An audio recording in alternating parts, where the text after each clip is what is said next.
down in the practical, down in the dirt, so to speak, how do you discern between information you're gathering, what your mind says, the biases that you have, the limits of your information, and what is actually happening with you? Because they're not all the same thing. There's different layers of how we're able to be aware of ourselves. And when someone says to you, trust your gut, it could mean a lot of different things, but the place from which I will answer this is that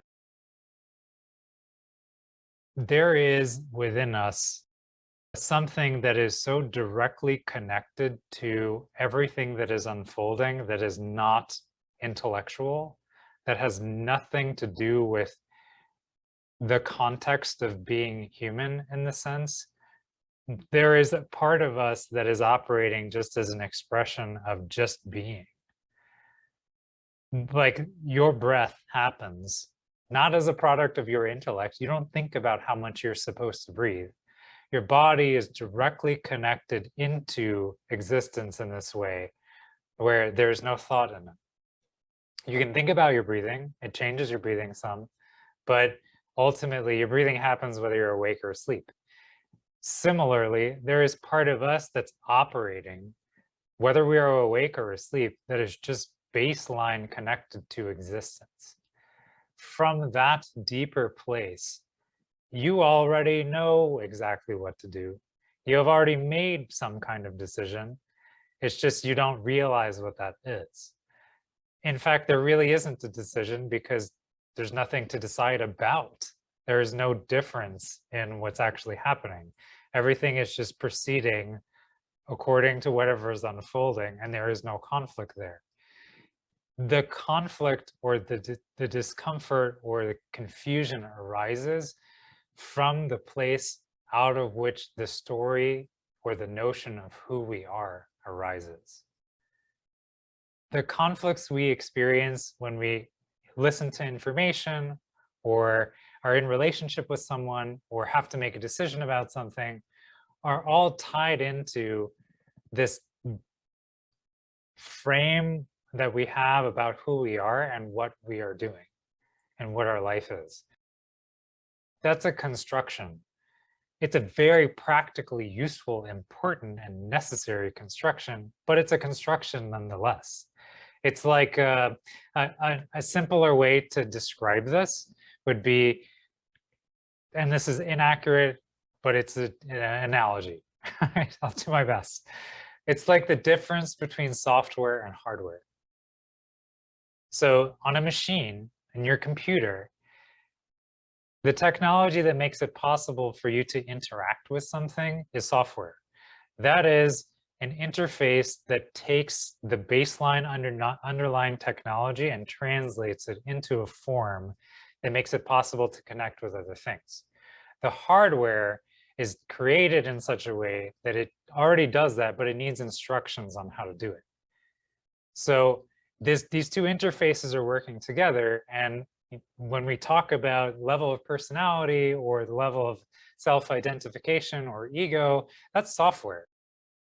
It's a really deep kernel software. It's so important in understanding how to allocate resources and how to conduct operations and how to prioritize things.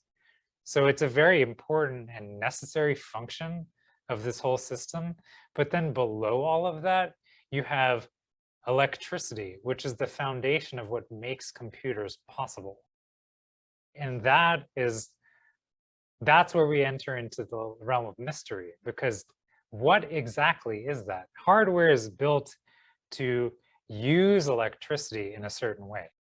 All of the microprocessors that we use in our phones and every smart device, anything that is now this big that used to be the size of 1,000 rooms, it's operating based on conditions of ones and zeros binary, which is electrical signals of on off. So it's utilizing a function of existence that is electricity, which we know very little about actually. And in the context of our bodies, our nervous system, our brain, our cellular functions are also operating on electricity. So there's a real way in which this analogy is so important because it's describing the way that we know ourselves as a software and how we experience the hardware of what we are. But there's an interface that's missing, and that is the deeper element that already is connected with existence. That is what we actually are. Our personality is just something built on top of that. It's utilizing what's there, working behind the scenes and mysteriously in a way that's functional in this larger context of life.